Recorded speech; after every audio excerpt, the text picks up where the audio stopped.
Assalamualaikum warahmatullahi wabarakatuh. Rahayu Sagung Dubati. Kembali lagi di channel Babat Nusantara.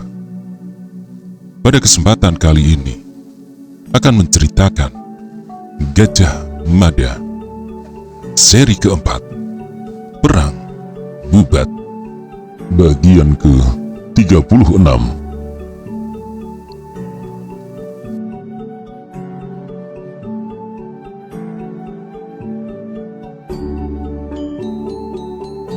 Saniscara tidak menoleh. Ucapan Riung Sedatu itu sejatinya juga berkecamuk di benaknya, menyudutkannya karena ia tak tahu bagaimana cara menjawabnya. Cintanya kepada Sekar Kedaton di luar dugaan, tak bertepuk sebelah tangan. Cinta itu berbalas. Bagaimana setelah itu? Apa cukup hanya sampai di situ? Bukankah dua orang manusia berlainan jenis jika saling mencintai pasti berkeinginan meningkatkan derajat hubungan itu ke tingkat yang lebih tinggi? Berhasil menggapai cinta Dyah Pitaloka ternyata bukan hal yang sulit. Namun, meningkatkan derajat hubungan itu menjadi suami istri, itulah yang sulit. Aku ingin pulang. Tiba-tiba Riung Sedatu membelokkan persoalan. Saniscara terkejut. Apa? Tanyanya. Aku ingin pulang. Ulang Sedatu. Saniscara mencerna ucapan sahabatnya itu. Apa itu berarti kau sudah menemukan ingatanmu yang hilang? Tanya Saniscara. Riung Sedatu menggeleng. Belum, jawabnya. Tetapi aku merasa telah menemukan sebagian ingatanku. Saniscara terkejut. Apa yang berhasil kau ingat? Kejar Saniscara. Riung Sedatu tidak segera menjawab. Yang ia lakukan justru memejamkan mata. Aku melihat tamu-tamu dari Majapahit saat mereka pulang dengan berkuda. Salah seorang di antaranya seorang pemuda. Sayang, aku hanya melihatnya sekilas. Kalau saja aku melihat wajahnya sedikit lebih lama, barangkali belenggu yang mengganjal di benakku bisa jebol. Aku merasa mempunyai hubungan dengan pemuda itu. Jawab Sedatu. Saniscara tidak berbicara apapun. Aku harus pulang. Arahku kembali ke Majapahit. Ucap Riung Sedatu.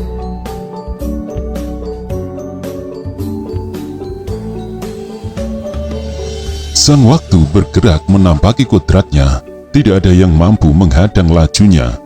20 hari setelah lewat, rombongan duta yang dilepas Prabu Hayam Wuruk telah kembali ke kota Raja Trowulan.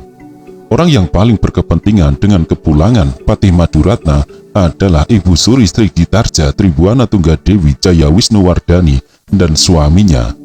Ibu Suri didampingi suaminya menerima Patih Madu di istana. Mereka sambil menunggu Prabu Hayam Wuruk yang telah diberitahu. Sejenak kemudian Prabu Hayam Wuruk muncul dikawal dua orang prajurit di kiri dan kanannya. Pusat perhatian Prabu Hayam Wuruk langsung tertuju pada gulungan kain di tangan utusannya. Prabu Hayam Wuruk melirik ibunya, lalu beralih kepada ayahnya. Sri Kertawardhana mengangguk. Buka. Aku ingin tahu seperti apa wajah Sekar Kedaton Sunda. Aku ingin tahu apa kecantikannya seimbang dengan yang diberitakan orang selama ini, kata Rajasa Negara. Patih Maduratna mendahului dengan kembali menyembah. Pelan sekali ia membuka gulungan kain agar tidak menyebabkan lukisan itu rusak. Gulungan kain itu segera dihamparkan di atas permadani.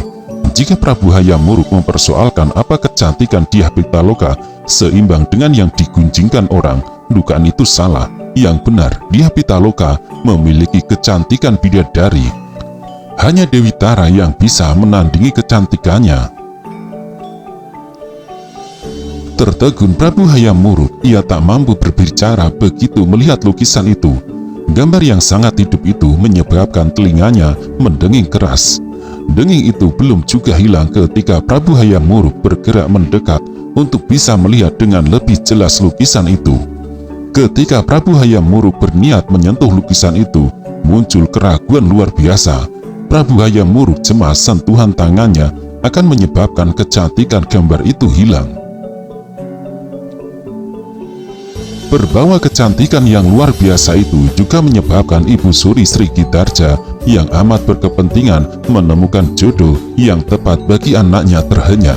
Ibu Suri yang semula duduk kemudian berdiri bersamaan dengan Sri Kertawardhana. Di kala muda, Sri Gitarja adalah gadis dengan kecantikan tiada tara.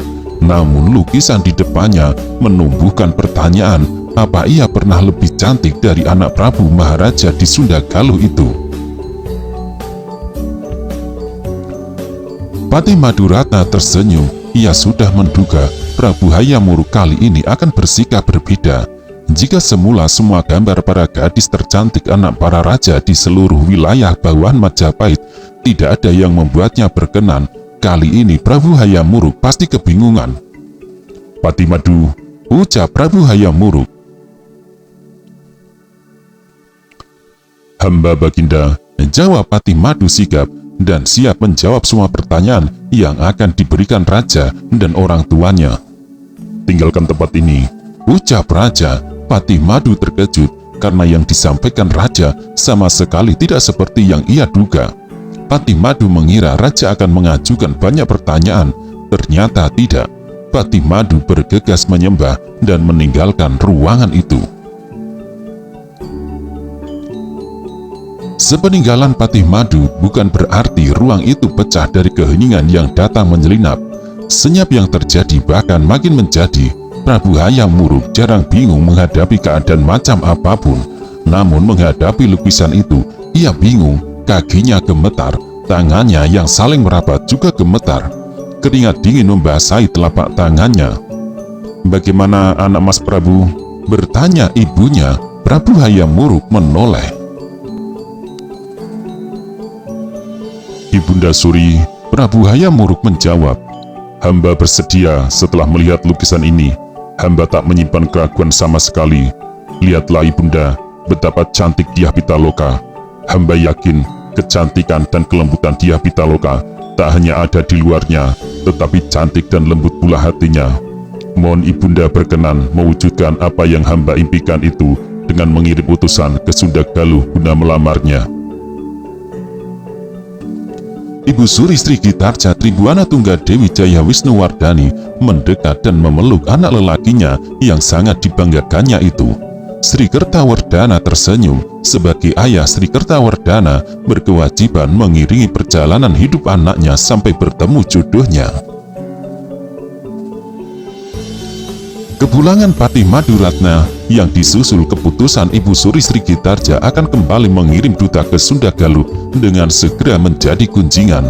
Patih Maduratna menjadi tempat bertanya banyak pihak yang ingin tahu bagaimana atau seperti apa kecantikan yang dimiliki anak Raja Sunda Galuh yang katanya gemilang itu.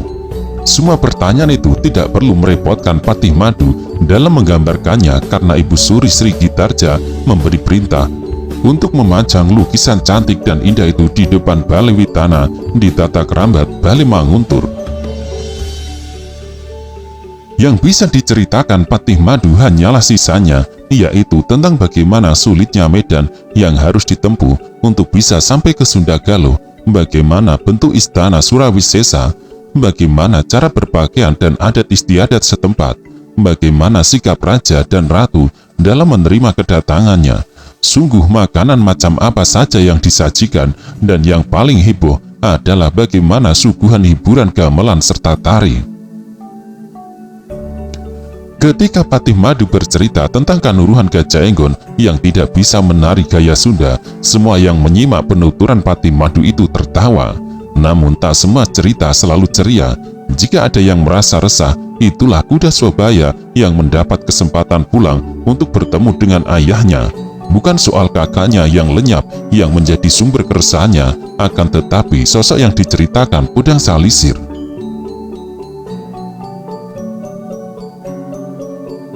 Begitu sampai di rumah, Kuda Swabaya bersimpuh mencium kaki ayah dan ibunya. Dyah Menur bergegas mengangkat pundak anaknya. "Ibu pikir kamu masih lama berada di Sunda Galuh," ucap Dyah Menur. "Seperti apa kecantikan yang dimiliki Dyah Pitaloka citra resmi itu? Kamu berhasil melihat secara langsung?" Kuda Swabaya mengangguk.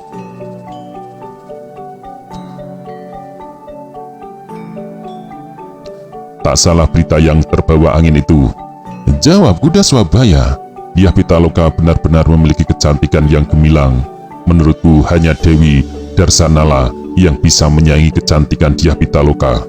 Luar biasa cantik. Pradabasu tersenyum. Apa kamu sudah pernah bertemu dengan Darsanala sampai bisa membandingkan mereka? Tanya Pradabasu.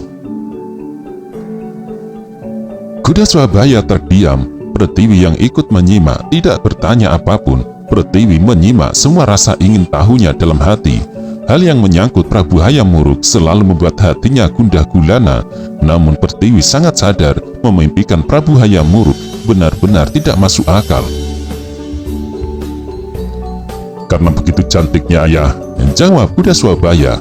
Hari ini istana Ibu Suri Sri Gitarja telah melepas sebuah woro-woro yang menyebut Majapahit akan kembali mengirim utusan ke Sunda Galuh untuk melamar Dyah Pitaloka. Akan tetapi, ada sebuah hal yang membuatku agak kecewa. Pertiwi terusik rasa ingin tahunya. Apa itu? Tanya gadis itu. Pertanyaan itu menyebabkan kuda Swabaya bingung bagaimana cara memberi jawaban.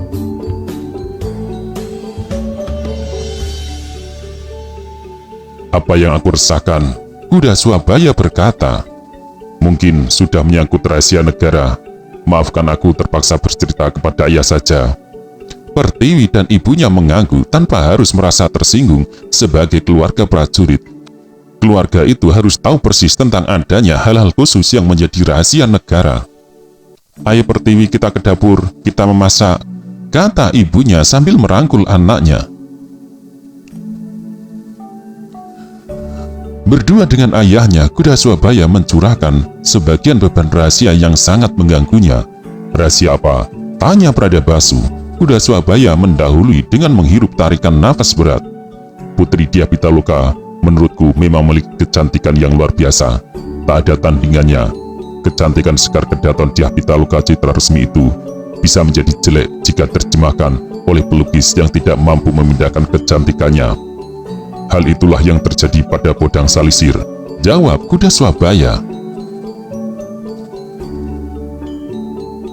Pradabasu mengerutkan kening. Pradabasu masih belum jelas kemana arah ucapan anak lelakinya.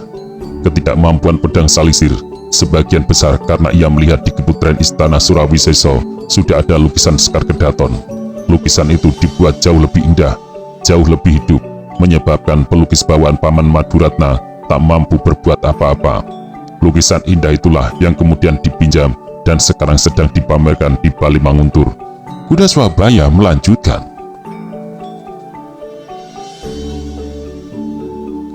Pradabasu makin membungkam mulutnya karena merasa masih belum paham apa yang dipersoalkan anaknya yang katanya sampai pada derajat rahasia itu. Masalahnya, kata kuda Swabaya, sebagaimana aku mengutip kata Podang Salisir, lukisan yang amat hidup itu dibuat seseorang yang mempunyai hubungan dengan Sekar Kedaton Sunda Galuh. Meski kuda Swabaya telah makin mengarah, Pradabasu belum merasa yakin dugaannya benar. Orang itu menjalin hubungan khusus dengan Sekar Kedaton Sunda Galuh? Tanya Pradabasu. Kuda Swabaya mengangguk. Ya, jawabnya. Pandangan Pradabasu makin tajam, bahkan tak berkedip. Hubungan asmara? Kejar Pradabasu. Kuda Swabaya mengangguk. Seberapa jauh hubungan itu? Tanya Pradabasu. Kuda Swabaya mencoba mengenang.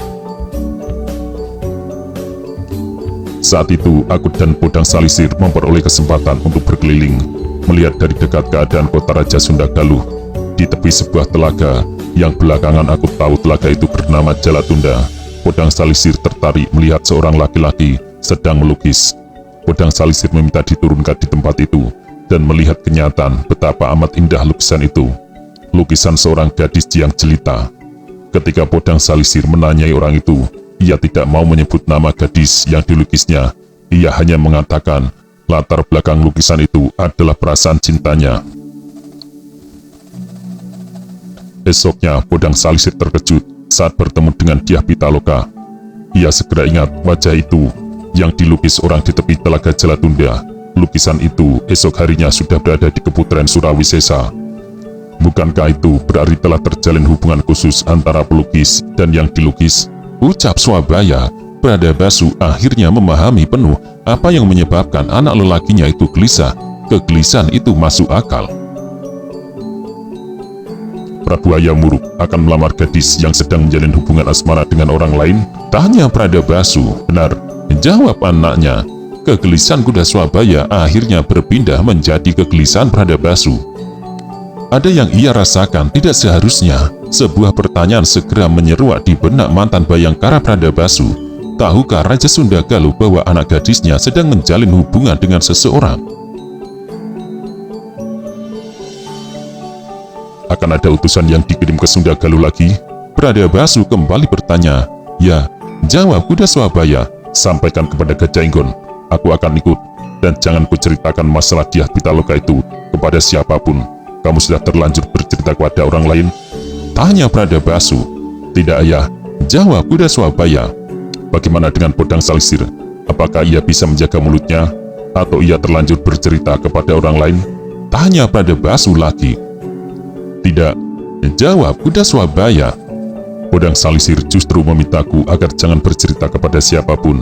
Ia sendiri mengatakan tidak berani bercerita kepada siapapun. Ia takut apa yang diketahuinya itu akan melebar dan mengganggu lamaran yang akan berlangsung. Begitu? Tanya Pradabasu. Kuda Swabaya mengangguk.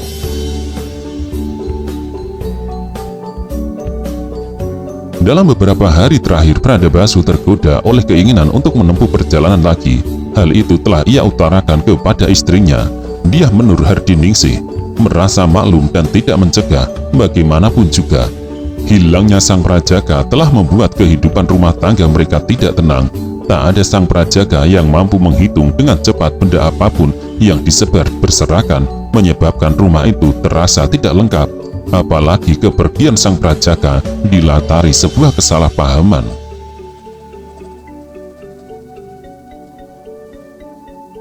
Pradabasu yang telah berniat menempuh perjalanan lagi merasa tidak ada salahnya bergabung dengan rombongan yang akan kembali dikirim ke Sundagalu. Alasan lain adalah petunjuk yang telah diterimanya dari orang yang memiliki ketajaman mata hati, tetapi tidak mau disebut dukun. Masih terngiang di telinganya ucapan orang itu. Anakmu sedang lupa pada jati dirinya. Anakmu bingung, tidak tahu kemana akan pergi dan tak tahu pula kemana jalan pulang. Ia berada di barat,